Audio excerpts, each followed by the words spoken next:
Starting off the new year, I started thinking, I thought it was a good time to just talk about doubt and faith. And after Jesus resurrected from the tomb, he appeared to Mary and then later to most of the disciples. John chapter 20, verse 24 through 29. But Thomas, one of the 12, who is called the twin, was not there with them when Jesus came. And the disciples said to him, "We have seen our Lord." He said to them, "Unless I see in his hands the marks of the nails and put my finger in them and put my hand into his side, I will not believe."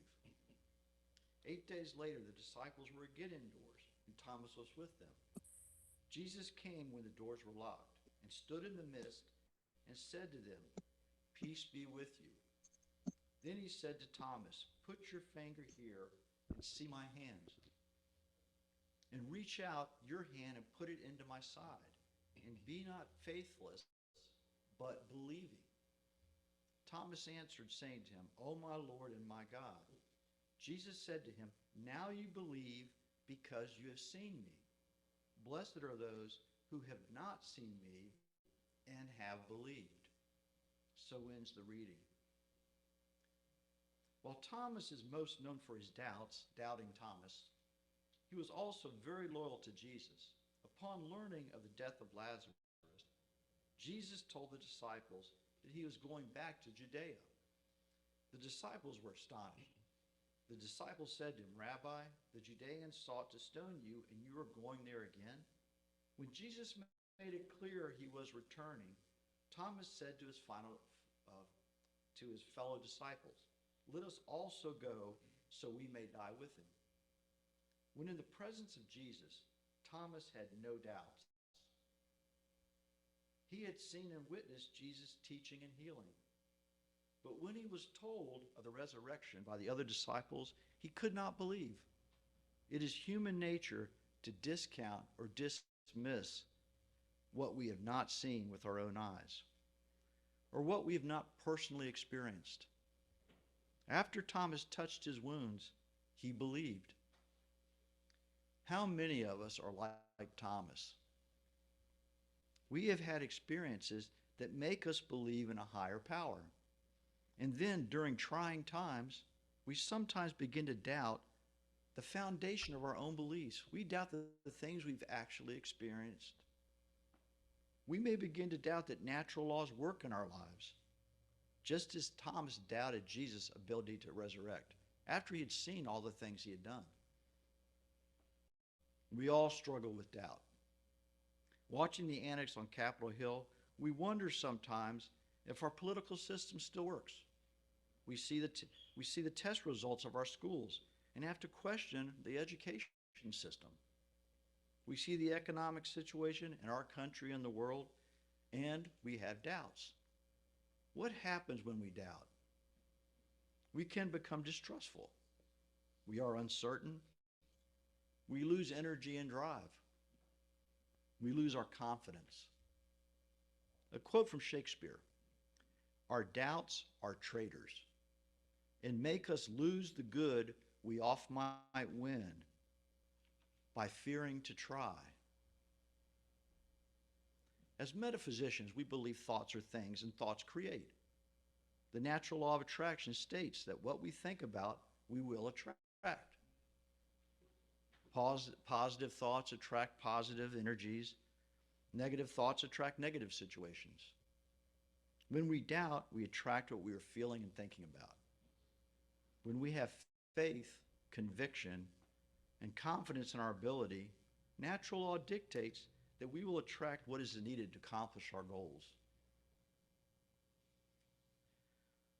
What is the cornerstone of your faith?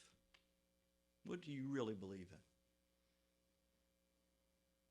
In conversation, it's easy to intellectually believe in metaphysics or spiritual teachings or the Bible. But when life is difficult, when you really hit the hard spots, and you're presented with the opportunity to practice your spiritual beliefs, in stressful situations, when you apply what you have learned,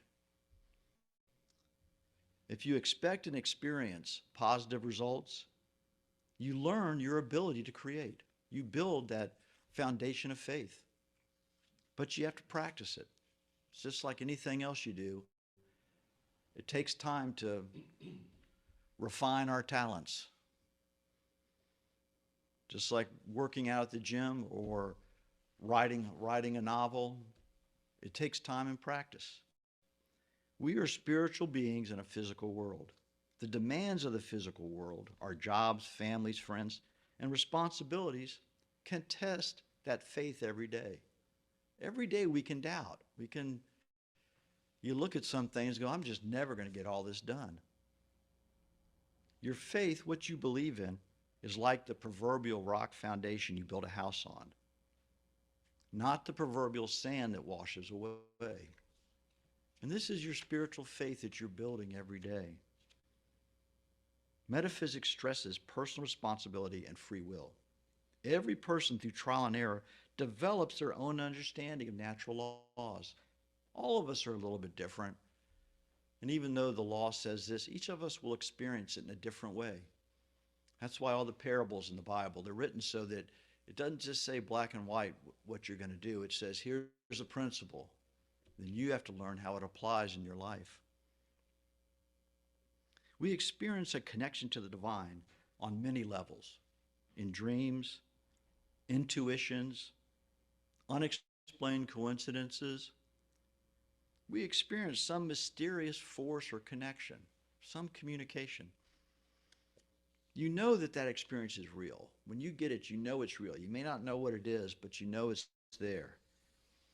How do you use this knowledge in your day-to-day lives?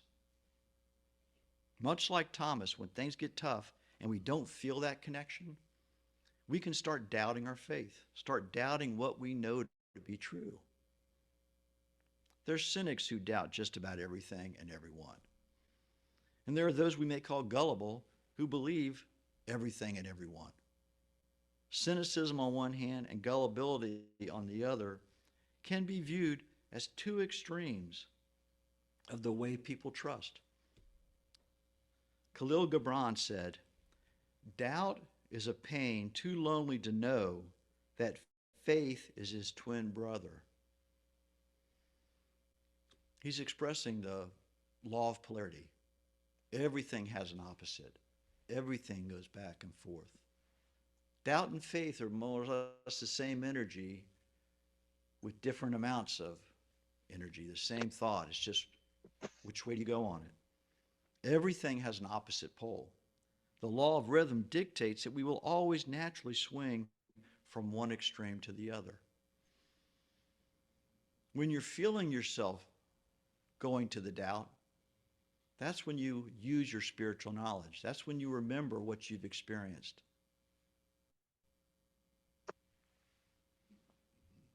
You go back to your faith. You go back to the memories of what has happened. We're all pursuing truth. As you study, contemplate, as you live your life, your understanding of truth is going to evolve. What we knew as truth as teenagers, we know it's different now. It'll be different 10 years from now. Your understanding of a spiritual teaching will change with maturity. It'll change with what's happening in your lives. So what is the rock you're going to build your faith on? What can you always fall back to? Metaphysics being the study of the unseen laws and forces in the universe. These unseen forces are just as concrete and constant as the laws of physics that control the physical world. When we understand and experience for ourselves the power and consistency of natural law, we're building a foundation of faith. And most of us are doing it from trial and error. We can read all about it, and then it doesn't work. So we have to practice to find what does work. It's just like when you first start to build something. What do they say? Measure twice and cut once. When you first start, you're cutting all the time and nothing fits. So you learn over time, slow down. What do you need to do? One natural law, the law of attraction, basically states that we attract what we think about most of the time. But the law also states that you have to desire and expect what you are thinking about. In that prayer, we talked about not a word was said. It was all in your heart. You have to desire and expect.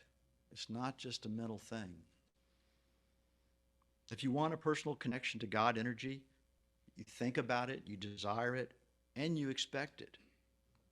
Never expect a thing you don't want, and never desire a thing you don't expect.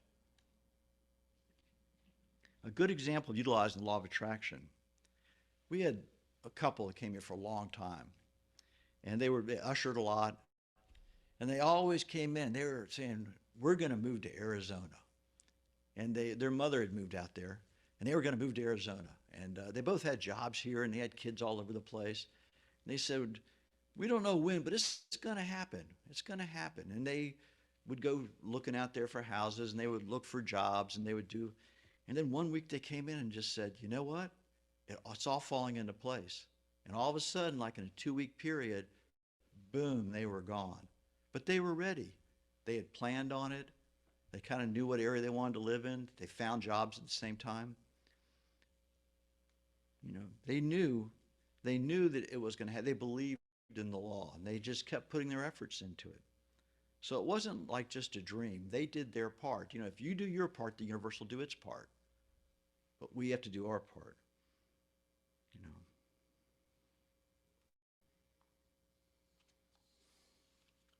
It did not happen immediately, but it did happen. Whenever you throw doubt into the equation, you start negating the law of attraction. If you start doubting, you don't really expect it. If you start desiring something you don't expect, you have competing thoughts. What's the universe going to think when you're going, I want to move to Arizona, but it's never going to happen. There's no reason for me to even look for a house because I'm never going to find a job there. You start doing that, you can see you're competing with yourself. Jesus told Thomas, blessed are those who have not seen me and have believed. He was teaching an important point concerning faith. When you know in your heart that something is true, he knew the powers of Jesus. He had witnessed healing. He had witnessed amazing things. And still, he couldn't take that leap of faith. With what you know, can you take that leap of faith in trying times? Your belief in your heart could be on anything you're doing. Everything is going to work fine if I do my part. If I want to get to Arizona, I'm going to get there. Or your belief could be, no matter how hard I try, this really is never going to work. There's the old saying, the universe is the way you think it is, and that is why. Whether you believe you're going to succeed or you believe you're going to fail, what's in your heart is what's going to happen usually. There's a quote from the Princess Bride movie.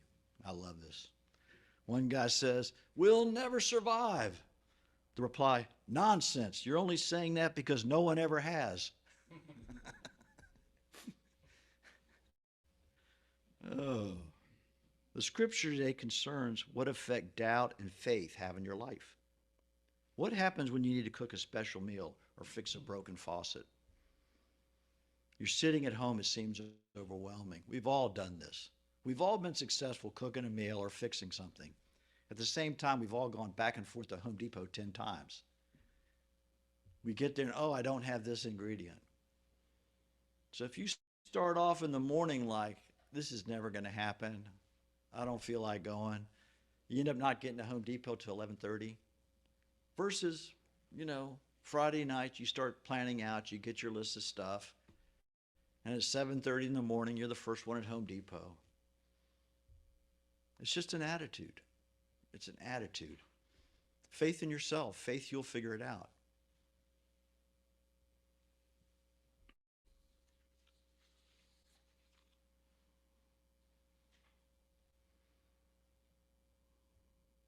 A question. Does it take natural law that long to work? Or does it take you that long to learn how to apply natural law? Sometimes it seems instantaneous, doesn't it? Sometimes it's almost like a lightning bolt came down and just made everything right. And sometimes it seems to take forever. Is that divine order? Is it that you need to just go through things? You need to have personal learnings before it works? Each of us are different. But each of us has to have some personal feeling of what is God, what is natural law, what is the divine. Because without that, you are just flipping a coin. It might work today and it might not. What's your process when you have a big project? Are you usually positive, or are you kind of, oh man?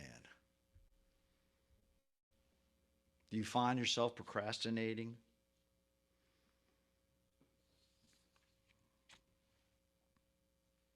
You know how it is when if at night you start writing down things, you can either start thinking about what you're going to do tomorrow, or you can watch a CSI crime movie. Then you watch so you think you can dance. And in the morning, what are you going to wake up thinking about? A murder or a dance or a song or something. So it's starting when you're getting ready to go to bed for the next day. Should you just turn off all the outside TV, the computer, and start thinking about what's really important to you? What do you want to get done tomorrow?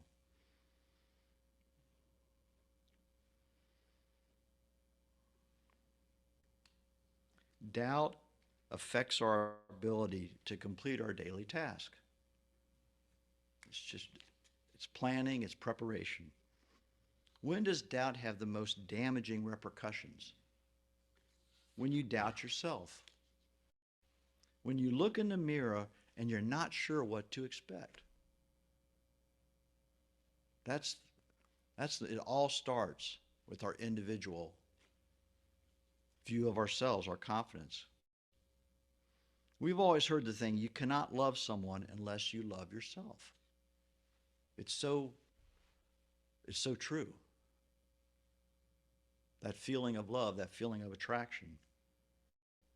The same paradox applies to faith and doubt. Each of us must have our own code and live by it. Each of us are going to have different experiences, different families, different jobs, and we have to put in order what happened and why.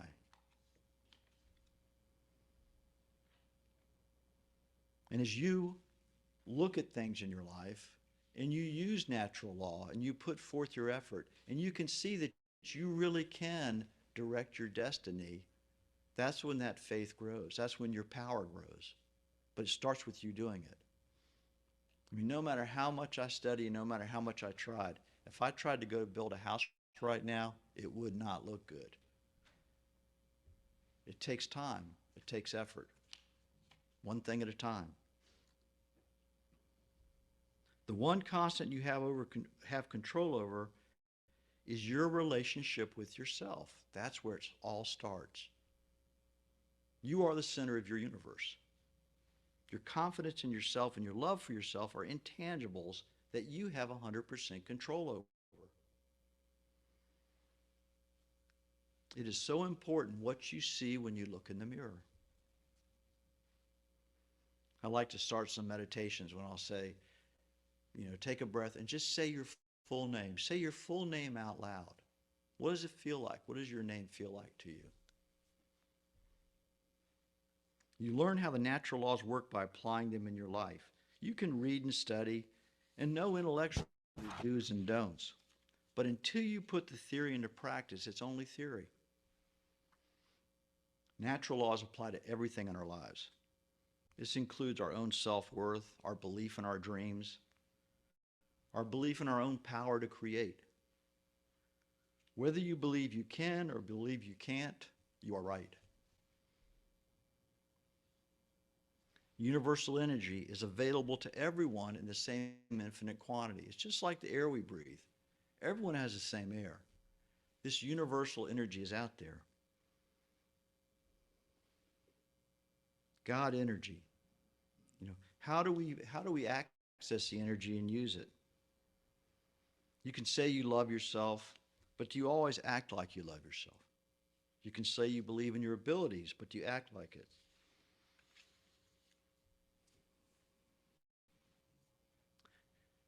Loving yourself and having faith in yourself, strange as it sounds, you have to earn this faith with yourself.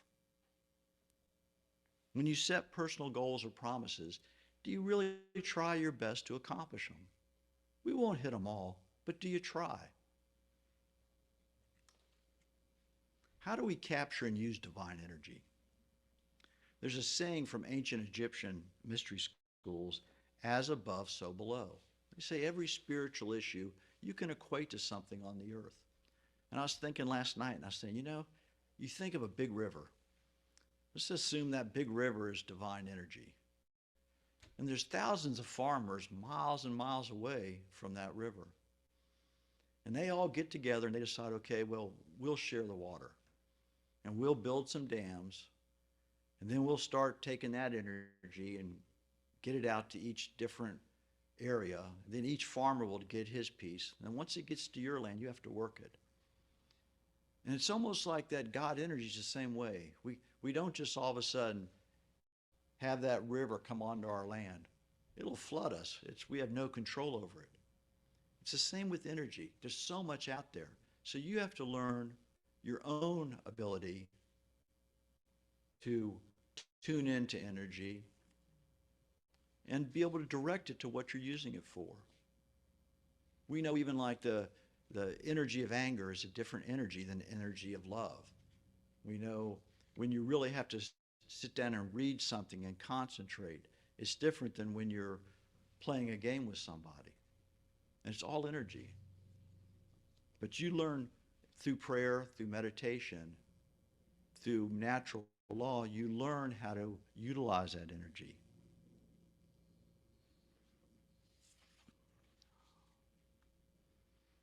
All of our mental, emotional, and spiritual capabilities develop over our lifetimes. Our glimpses of spiritual wisdom and our connection to God develops a spiritual consciousness. This relationship to our spiritual consciousness are much like a relationship of a parent and child. Just as parenting is not easy, guiding ourselves and making decisions in line with our faith is not easy. We know we have physical wants. We want to buy this. We want to do this with people. We want affection. We have all that. But just like a parent trying to teach a kid what's important, we have to decide first spiritually what's important to us. What is it we want? And that's how we decide how we want to act. And we know as we get older, we learn. Some things that were important to us as teenagers aren't important now. When you have a child that's 5, it's different than when they're 20.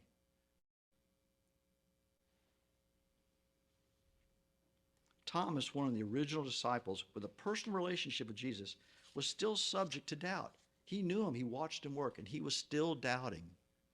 The scripture reading today reflects Jesus recognizing the human propensity to doubt and the transformation in consciousness when you have absolute faith. Blessed are those who have seen me and have believed. Believe in yourself. Hold yourself accountable. Believe and expect your dreams to come true. You are a co-creator with God. Blessings. If you join me now in affirming this